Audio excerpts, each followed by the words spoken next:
सी सत्य घटना उस दरवाजे को सुनाना प्रारंभ करती है। ये घटना तब की है जब सच्चे आर्षि मुनि हुआ करते थे। सीधे परमात्मा के साथ उनकी वार्ता होती थी। ऐसे ही एक मुनि थे जो इस बात के लिए प्रसिद्ध थे कि उनकी वार्ता सीधे उस परमात्मा के साथ होती है।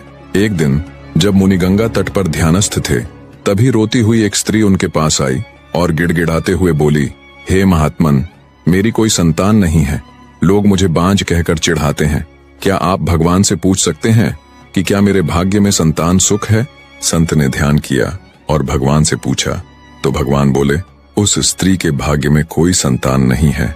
जब संत ने यह बात स्त्री को बताई तो वह बहुत दुखी हुई और बोझिल हृदय से बहते नेत्रों के साथ वापस अपने घर लौट गई। कुछ दिन बाद एक अन्य साधु उस स्त्री के घर के पास से आवाज लगाता हुआ जा रहा था, भूखे को रोटी खिलाओ और बदले में जो चाहे वो ले लो। साधु की बात जब स्त्री के कानों में पड़ी तो वो दौड़कर बाहर आई और साधु को आवाज लगाकर अपने घर बुलाया और उसे अच्छे से भोजन आदि करवाया। उस स्त्री की सेवा से खुश होकर जाते हुए साधु ने उस स्त्री के कहे अनुसार उसे संतान प्राप्ति का आशीर्वाद दिया और चला गया। कुछ ही दिन बाद भगवान की कृपा से उस स्त्री ने